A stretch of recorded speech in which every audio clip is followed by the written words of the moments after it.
എല്ലാവരും വളരെ നന്ദിയോടും സ്നേഹത്തോടുമാണ് ഞങ്ങളോട് ഇടപെടുന്നത്. ഇപ്പം ഇന്ത്യയിലെ 16 സംസ്ഥാനങ്ങളിൽപ്പെട്ട ആളുകളാണ് ഇവിടെ താമസിക്കുന്നത്. നാനാവിധ ഭാഷകൾ സംസാരിക്കുന്ന ആളുകളുടെ ഉണ്ട്. നാട്ടിൽ ചെന്നിട്ട് അവിടുത്തേക്കാൾ സുഖജീവിതം ഇവിടെയാണെന്ന് കണ്ടിട്ട് വീണ്ടും വന്ന് ഇവിടെ അഡ്മിഷൻ എടുത്ത് നിൽക്കുന്ന ആളുകളുണ്ട്.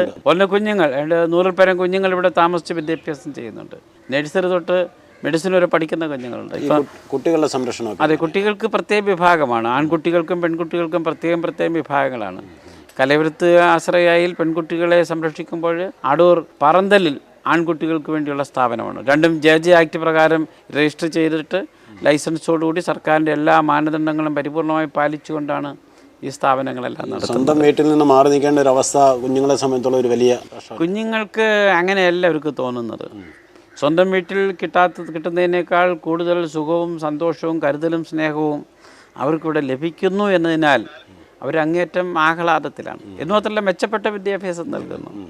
സാധാരണ അനാഥാലയങ്ങളിലൊക്കെ 10ാം ക്ലാസ്സോ 12ാം ക്ലാസ്സോ കഴിഞ്ഞിട്ട് ഒരു തയ്യൽ മെഷീൻ വാങ്ങിച്ചു കൊടുക്കും, അല്ലെങ്കിൽ ഒരു ഷോർട്ട് ടൈം ഒരു കമ്പ്യൂട്ടർ കോഴ്സിന് വിടും. അതുകൊണ്ട് അവരുടെ ഭാവി അവിടെ നിൽക്കുകയാണ്, അവർ മേപ്പോട്ട് പഠിപ്പിക്കുന്നില്ല എന്നുള്ളതാണ്. ഇവിടെ അങ്ങനെയല്ല. കുട്ടികൾക്ക് ഏതറ്റം വരെ പഠിക്കാമോ ആ തലം വരെ ഞങ്ങൾ പഠിപ്പിക്കും. അവിടെ സാമ്പത്തിക പരിമിതി എത്ര വലുതായിരുന്നാലും എത്ര കണ്ട് പണം ചെലവിടേണ്ടി വന്നാലും അവരെ ഏറ്റവും ഉയരങ്ങളിൽ എത്തിക്കുക എന്നുള്ളതാണ് ഞങ്ങളുടെ ലക്ഷ്യം. ഇപ്പം തന്നെ ഞാൻ പറഞ്ഞു, മെഡിസിൻ കഴിഞ്ഞ് കുട്ടി നിൽക്കുന്നു. 3 ആളുകൾ ഇപ്പോൾ MSW പാസ്സായി ഇറങ്ങി, 4 ആളുകൾ ഇപ്പോൾ നഴ്സിംഗ് പഠിച്ചുകൊണ്ടിരിക്കുന്നു, ഡിഗ്രിക്ക് പഠിക്കുന്നവരുണ്ട്, 2 ആളുകൾ ഇപ്പോൾ സിവിൽ സർവീസ് കോച്ചിങ് നടത്തുന്നുണ്ട്.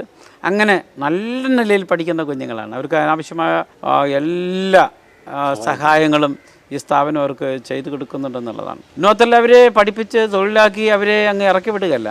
അവർക്ക് തക്കതായ അവരെ മരണം വരെ സംരക്ഷിക്കുമെന്ന് ഉറപ്പുള്ള നല്ല പയ്യന്മാരെ കണ്ടെത്തി അവർ വിവാഹം കഴിപ്പിച്ച് കുടുംബജീവിതത്തിലേക്ക് അയക്കുന്ന ദൗത്യവും ആശ്രയ തന്നെയാണ് ഏറ്റെടുത്തിരിക്കുന്നത്.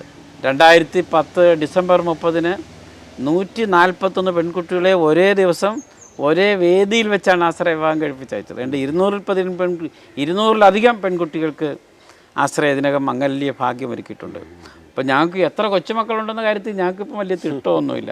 കഴിഞ്ഞ ആഴ്ചയിലും ഒരു കുഞ്ഞു വന്നു, പപ്പാന്ന് പറഞ്ഞ ഓടി വന്ന് മടി കയറിയിരുന്നത്. അവിടെ അന്വേഷിച്ചപ്പോഴാണ് ആറ്റിങ്ങലിൽ കെട്ടിച്ച ഒരു പെൺകുട്ടിയും അതിൻ്റെ കുഞ്ഞും കൂടാണ് അമ്മൂമ്മ സഹിതമാണ് വന്നത്. ഇങ്ങനെ മിക്ക ദിവസങ്ങളിലും എന്നെ എൻ്റെ ഭാര്യയും കാണാനായിട്ട് ഞാൻ കെട്ടിച്ചയച്ച മക്കളും കൊച്ചുമക്കളും ഒക്കെ ഞങ്ങളെ തേടിയെത്താറുണ്ട്. ഞങ്ങൾക്ക് ഓണം, ക്രിസ്മസ് തുടങ്ങിയ ദിവസങ്ങളിലൊക്കെ ഞങ്ങൾക്ക് സമ്മാനങ്ങളൊക്കെ കൊണ്ടു തരാറുണ്ട്. അത്തരത്തിൽ ഞങ്ങളെ ഹൃദയപൂർവ്വം സ്നേഹിക്കുന്ന, കരുതുന്ന ധാരാളം കുഞ്ഞുങ്ങൾ ഞങ്ങൾക്കുണ്ട്. നമ്മൾ ഈ കൺമുന്നിൽ കാണുന്നതിൽ അവശത അനുഭവിക്കുന്നതിനെല്ലാം നമുക്ക് സഹായിക്കാൻ കഴിഞ്ഞിട്ടുണ്ട്.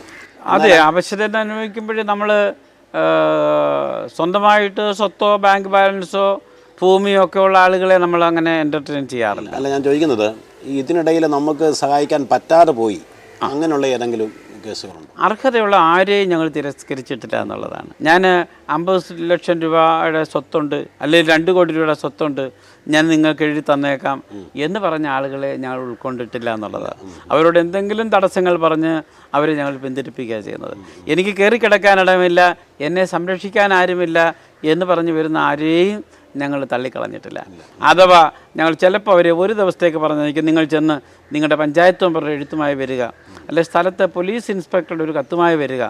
കാരണം നമുക്കൊരാളിനെ ഇവിടെ പ്രവേശിക്കുമ്പോൾ ഒരു റെഫറൻസ് വേണമല്ലോ. അത്തരത്തിൽ ഒരു ദിവസത്തേക്ക് കാണും അവരെ മാറ്റി നിർത്തുന്നെങ്കിൽ മാത്രമേ ഉള്ളൂ.